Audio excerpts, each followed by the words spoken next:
Welcome to the Lipstick Living channel. You can find me on Instagram at The Lipstick Living.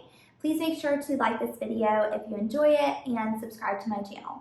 Today's video is going to be my book review for 2021, but I'm just doing the fiction books that I've read so far this year. And then I have a few honorable mentions of fiction books that I read in 2020. Starting with the first one, it's Delicious by Ruth Reichl. This one was definitely a 5-star for me. It was one of the best ones I've read this year. It was about this girl who moved to New York City to be a journalist, and she gets like an assistant position at this food magazine called Delicious, and she ends up writing like small articles, but it has a ton of stuff that happens in it. It's a very plot-heavy book. But I like the character a lot, and I really enjoyed it. I think it's a great read. It has a lot of different things in it, so it keeps you very interested. And then I read, this isn't in order of how I read them, but Satisfaction Guaranteed by Correlia, Stets.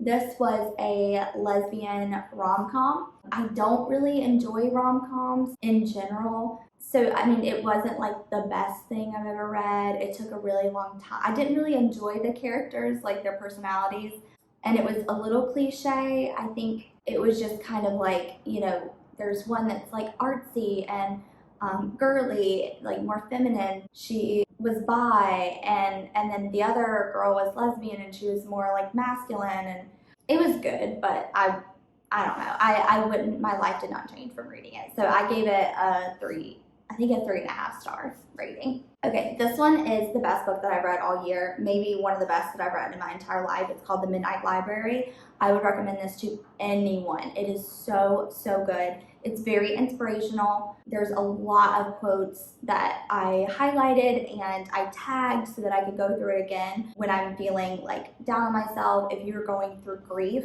or if you have a lot of regret about decisions that you've made in your life, you definitely would want to check this out and read it, because it's amazing. So there's a trigger warning for suicide. Basically, it's about this girl who she's contemplating killing herself, and then it goes through like, so she ends up taking like a whole bottle of pills or something, and then she passes out, and like it goes through what happens after that, like in an afterlife almost, but not really. So she goes to this library, and each book in the library is a different life that she could have lived. And so she like opens them up and goes through them with the librarian, and kind of like tries that life on, which is really interesting. It's really good. I don't want to say any more than that, but I think anyone should read this. It's definitely a 5-star rating if I didn't already say that. And then the next one is The House in the Cerulean Sea by T.J. Cloon. Oh, I forgot to say that The Midnight Library is by Matt Haig. And I typically try to read books by women, and specifically women of color. But this one was a book club pick for a book club that I'm a part of, and so I ended up reading it anyway, and it was just amazing. So I feel like I need to broaden my, well, no, actually no. But if there is a book that's highly recommended by a male author, I obviously will read it, but I try to read mostly novels written by women and women of color. But yeah, this was amazing, so definitely worth it. And then the next one is actually by a man as well, but it was really good. The House in the Cerulean Sea. I gave it a 5-star rating as well. It's a little juvenile at first. Like when I first started reading it, I would say the first 50 pages, I was kind of contemplating DNFing it, but I ended up loving it, and I thought it was really interesting. I loved all the characters. It was very different. I've never read another book like it, and it also, the main character is gay, so I thought that was really cool too. It's a gay man, and he's older, and then he meets someone, but it's not really like a love story, but it's really interesting, really good. So 5-star. And then the next one, The Last Thing He Told Me. This is also a book club pick in the book club that I am part of. It's not really like it's just on a podcast. So it's called Bad on Paper podcast, but I love the girls the host of that podcast, and they usually pick really, really good books. So I would highly recommend checking that out if you haven't heard of it. But this was one of their picks, and I did not like it, honestly, at all. It was kind of like, I don't know, it was supposed to be like a thriller. It's about this guy. Oh yeah, and it's a Reese's Book Club pick too. About like this girl who her husband ends up like leaving and leaves like this weird note with this girl at their daughter's school that she plays soccer with, and she ends up like going to the door. This is from the very beginning. She like goes to the door and hands her this note, and it says like protect her. And so then she's trying to figure out, I'm assuming that he was meaning his daughter. So she ended up passing away when the daughter was really little, maybe like 5, and I think she's 16 in present day. But anyway, she like goes through trying to figure out why he would just leave like that out of nowhere, and figures out like what kind of trouble he's in. I would say like I would give this like not even 3 stars, like 2.5 stars. But it's by Laura Dave. And then I read If I Had Your Face, which was another book club pick by them, and it was really interesting. This is by Frances Cha. It was really interesting to see. It's about these 4 girls that are living in Korea. It follows their life story and how they overlap. They're all roommates or know each other from, I think not all 4 of them are roommates, but I think 2 are roommates, and then they know the other 2 somehow. They're connected. But it was really interesting to see their way of life and Asian culture. It was very interesting and very different. It was well written. I enjoyed all of the personalities of the characters. I felt like they were my friends by the end of the book, and it left me wanting more. I hope that she writes another book as like a sequel about their lives and what happens after. So I would definitely give this book, I would say, like, it wasn't the best I've ever read. I would say either like 4 or 4.5 stars I would give this book. Okay, so I read People We Meet on Vacation by Emily Henry, and I did not enjoy this at all, and I feel like that's a very unpopular opinion because everyone seems to really love this. I thought it was boring. I did not like the characters. It's a rom-com. It took them until the very end to get together, and it seems like the guy that she's after is super boring, just very weird. It seems like he has like no humor, and I don't know. I didn't like really either of the characters, and it was mainly just about them like going on vacation every year because she is a travel influencer kind of, or a travel blogger or something. Or no, she works at a travel agency or something, and she gets free trips basically. She was a travel journalist. She writes for like a travel magazine or something. But I don't know, it was not, even the sex scene was just really boring and blah. Just not something that you would want in a rom-com. Usually you feel like they have a little more chemistry, the main characters. So I would give this like a 2.5, 3 star. The last 3 books in the series, Harry Potter, I started last fall. I think it was like around October. I started the Harry Potter series because I did not read them as a kid, and I watched the movies as a kid growing up, but I never read the books, and so I thought I would do that now. And in the first 2, I felt like, okay, I might not want to continue because it was very juvenile. It was very like just a very, very easy read. It felt like something I would read as like in elementary school or middle school, which I'm sure it was written for. But I ended up reading the series. So anyway, I read the 5th, 6th, and 7th books. So I read the Order of the Phoenix. This one was probably, it wasn't my least favorite one, I don't think, but well, maybe it was my least favorite. I don't know. It was either the least or like the second to least. Only because I felt like the writing was not my favorite in this one. I felt like it kind of changed. Like she would extend scenes that I felt like did not need to be elaborated on, and then scenes that I felt needed more substance. It was just very brief. So I didn't really enjoy it that much, but I did like the general plot of the book. I thought it was interesting. It was just that the writing was a little off for me and what I would want. So it made it like very lengthy, which I feel like it could have been 100 pages shorter and just as good. But I would give this one probably like a 3.5 star.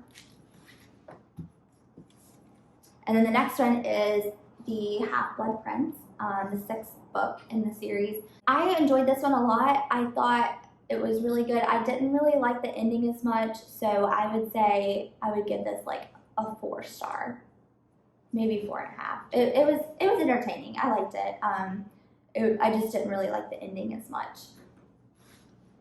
And then the last one, I don't have the cover to. All these were owned already by my girlfriend. She already had the series, so the cover was lost on this one, but it's the last Harry Potter book, Harry Potter and the Deathly Hallows. It's the 7th book. And I really enjoyed this one. I thought it was very interesting. I felt like there were some disappointments towards the end. I felt like she could have done like the Horcrux, the 7 Horcruxes or whatever. I felt like that would have been, it could have been a little bit better. I can't remember now because I finished these like earlier in the year. I can't remember now what like my ideas were, but I just felt like it could have been a little bit better. So I would give this like a 4.5. Yeah, a 4.5 star rating.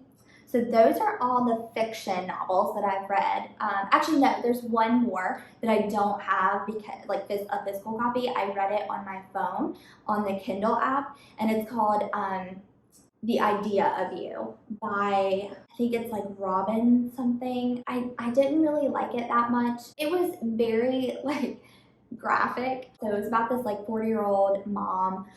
She has like a 13-year-old, and her daughter's dad have divorced. He has already moved on and is dating some other woman, and I think they end up getting engaged sometime like in that book. But she ends up taking her daughter in the beginning to this concert of this like boy band. They are English. They kind of reminded me of One Direction, like the band and how they acted. I think she wrote like the main character to be kind of like Harry Styles.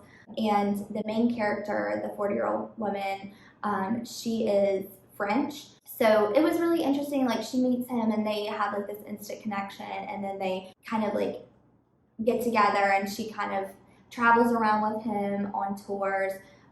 She's an art, what is she? She works at an art gallery. I think she co-owns an art gallery with her friend, and they sell art in, I think, Manhattan. I think she was based in New York City. But it was interesting. It kept my attention. It just, the sex scenes were it was very spicy, and a little, at times it kind of grossed me out a little bit. But I mean, obviously that's just because it was a man and a woman, and such graphic sex scenes is just not my cup of tea. So it wasn't the best, like, I guess it would be a rom-com. It wasn't like the best. And the ending was very surprising. I thought it would have ended differently, but I'm okay with it. I didn't really like it that much, so it didn't really bother me. But I would give that one probably like a 3.5 star rating. Okay, so those are all the books that I read so far this year in 2021. And I do have 5 honorable mentions of fiction books that I read in 2020. I thought they were so good that I wanted to share in this video. Okay, so the first book that I have on my honorable mentions list for or from 2020 is A Spark of Light by Jodi Percol. She's one of my favorite authors. Every book that I've ever read of hers is amazing, and I loved this one.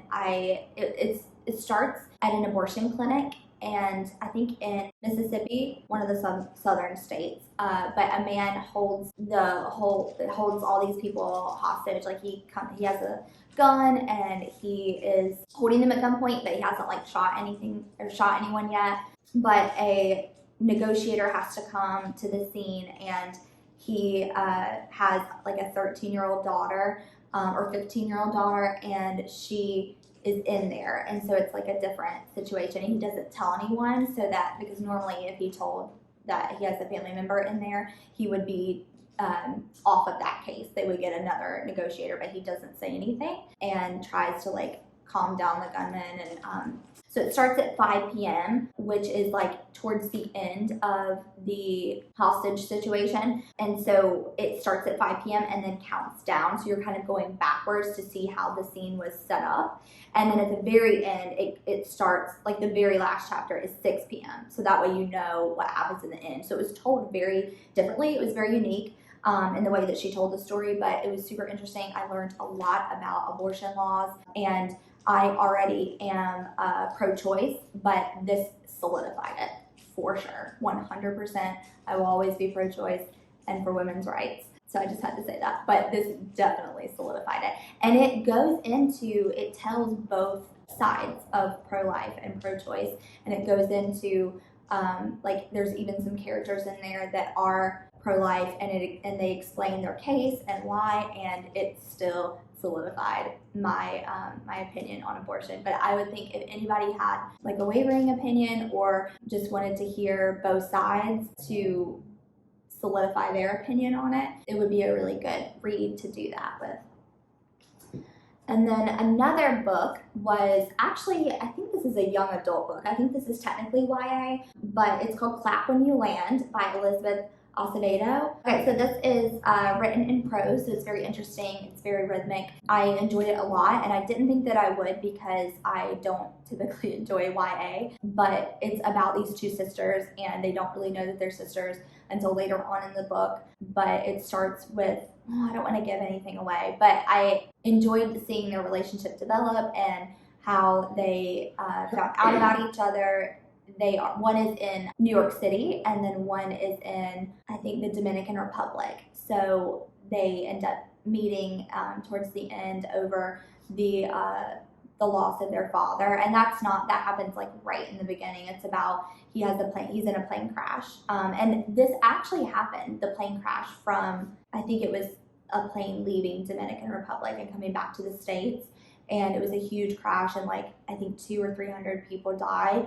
So that actually happened, but this story is fiction. And I think the author said that she knew someone that had died in the crash, and so she wanted to like pay this as tribute. Don't hold me to that, but I'm pretty sure that's why she got the idea to write this story. It's very good. I would definitely, all my honorable mentions from 2020 are 5-star ratings, so they're all 5-star. The next one is Where the Crawdads Sing. I feel like this is I'm a broken record saying this, but everybody loves this book. Everybody's talked about how amazing it is. I really loved it. It's basically a coming of age story mixed with a mystery, a murder mystery, and a tribute to nature. I think the author, this is her first book that she ever wrote, and she is a wildlife scientist in Africa. She holds a BS in zoology from the University of Georgia and a PhD in animal behavior from the University of California at Davis. So she was like a scientist and zoologist, but she wrote this book. This is her first one, and it is fiction, but it's so good. It's very interesting. I loved all the components of it. I love the main character. Actually, I love all the characters really, or all the main characters, but it's very interesting. It's really good. I cried at the end. I was so sad that it was over, but I loved it a lot. It's definitely a 5-star. And then the last two are two books that my girlfriend bought me for, I think it was my birthday last year. So she had done some research because I'm always complaining about not having LGBT plus books, and the ones that we do have are the narrative is a woman has always dated men and she's always been with men, and then all of a sudden she meets this woman who changes her life and she falls in love, that kind of story, which is not what I'm looking for because that's not my story. I've always been gay and always been interested in women, so it would be nice, and I'm femme, so it would be nice to read about another femme lesbian that has always been that way, that has never dated men or been with men. So I'm always like on the lookout for that. These aren't necessarily that, but they are both really, really well written, and I loved this one. This was the best of the two. I think this one was definitely better. They're both great, but this one's called Alone. It is by E.J. Noyes.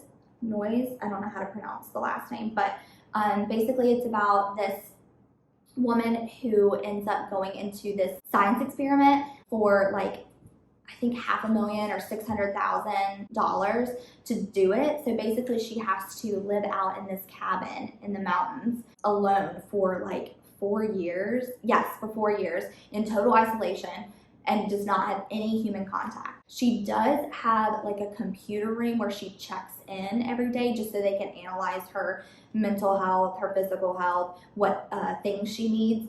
And I think once a month they use like a helicopter and drop all of the things that she needs, you know, like food and supplies and stuff. So she doesn't actually come in contact with anyone for 4 years. And she ends up like, something happens and she runs outside and she sees this woman that's like calling out for help. Basically, this woman was like hiking. I think this might be in Canada. I think it takes place in Canada. It's very cold and like out in the middle of nowhere. But anyway, so she thinks she's hallucinating and doesn't think that the woman is real, but she ends up like helping her and takes her into the cabin, and they end up like falling in love. She's trying the whole time, she's like confused on if the woman is actually real or if it's a figment of her imagination, because she is in desperate need of human contact. So it's really interesting. The ending was great. I loved it so much. Definitely 5-star.